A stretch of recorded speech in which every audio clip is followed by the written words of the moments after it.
Okay, this evening I have a request to give a talk on a particular subject. I'm sure I've given a talk on this before, but it's a very easy subject. It's a subject on the meaning of life.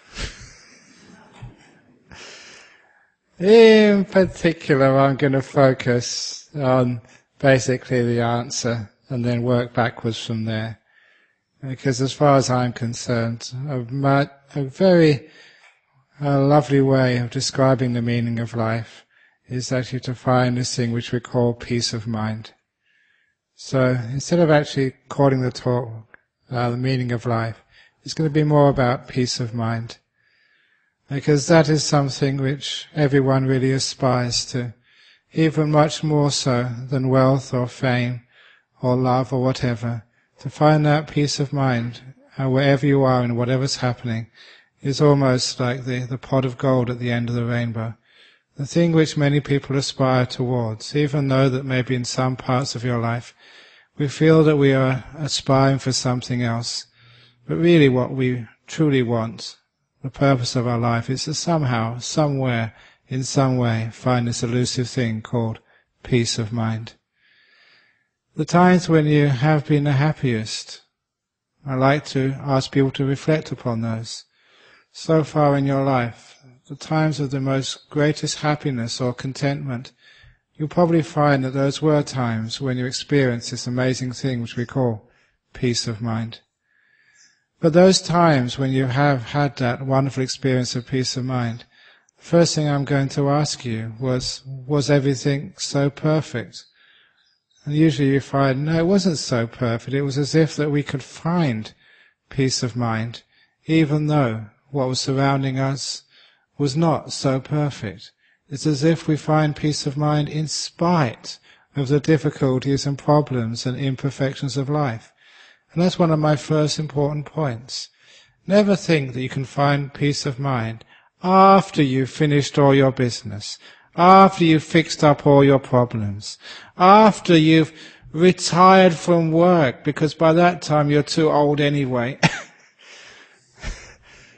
And you've got other problems when you retire. Sometimes we always think that later on I can find my peace of mind, my happiness, my freedom, what I've always been looking for. But the first thing to know is that you can only find this great thing called peace of mind, your meaning in life, in the beautiful imperfection of life. And what do we mean by learning how to be at peace in our mind, even though everything is so imperfect? And the reason is, you know, that this is the nature of our world. And a lot of times, as I've said here before, if there's something to do, we do it. If there's nothing to do, we make peace and leave it alone. And you should know by now that so much of the things you've worried about, you've strived and struggled with, have you really made them better or have you made it worse? So much of our struggle and striving was counterproductive, and sometimes one of the best things you can do is just make peace with things. You make peace of mind in imperfection. A good example, to be topical, how many of you were at peace with the weather today? Or how many think, oh, it's so hot, it's too hot. Every time you thought it's too hot, why is it too hot? Did that make it cooler or hotter for you? And of course it makes it hotter for you. Every time you complain, it makes it hotter. So instead of complaining, and people have actually told me this, I read this somewhere, on days like today, people actually call up the Weather Bureau. You can find their number in the telephone directory and complain. You're supposed to be the Weather Bureau. Why do you make it so hot today? Of course, it's not their fault. It's no one's fault. So who can you complain to anyway? No one. We know we can't complain about the weather. So can you complain about other things in life? How many of you complain about the government? Now, come on. We just had a change of government in Western Australia. Hasn't it dawned on you yet They're all the same, with minor differences, but really, that's what the government is like. So this is just the life in which we have to live. So the only way we can find a bit of peace and mind is not trying to make everything so perfect and so nice. It's understanding that peace of mind comes from another thing, a sense of accepting and understanding you can bear with these things. You've been in hotter days like this.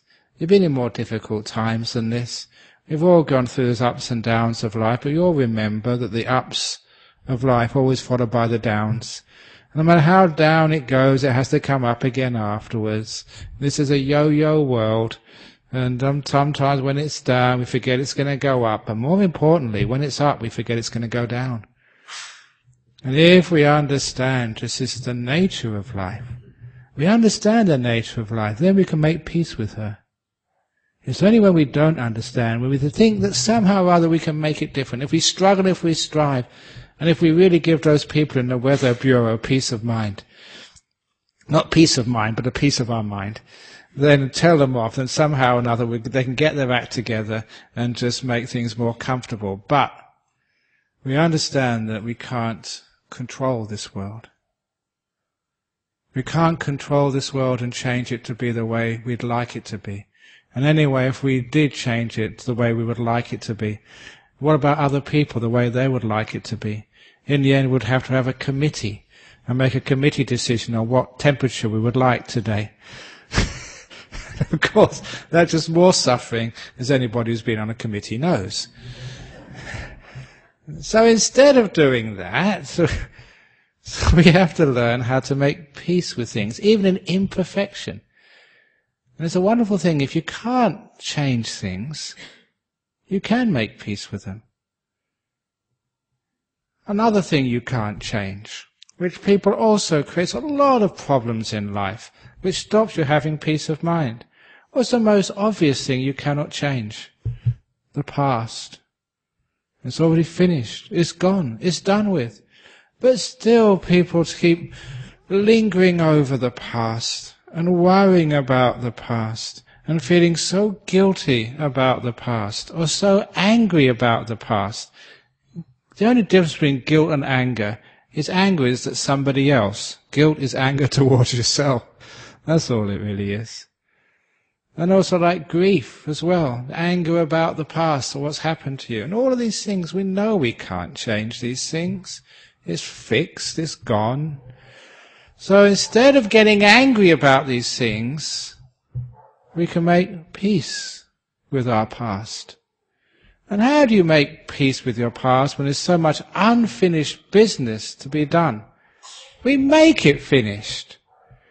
There is one of my favorite stories, and this story is in Opening the Door of Your Heart, which is on sale in our library at a very reasonable price.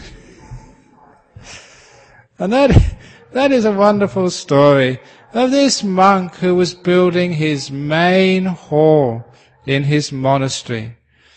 And of course it takes a lot of time and effort to make a big building like that.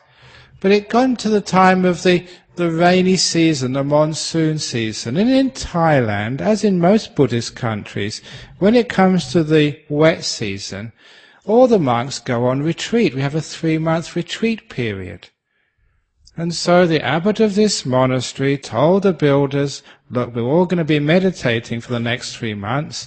And anyway, it's going to be raining. It's not the best time to build anyway. All the builders, you can go home and come back in 3 months. So he sent all the builders away. So a few days later, a visitor came to the temple and they saw this hall incomplete. And so just in general conversation with the abbot, they asked, when is your hall going to be finished? And the abbot replied, it is finished. To which the visitor was quite stunned and said, what do you mean? It's finished. There's not a roof on it. Are you going to leave it like that? There's no glass in the windows. There's pieces of wood and old cement bags all over the floor. What do you mean it's finished? To which the abbot replied his immortal words, Sir, what's done is finished.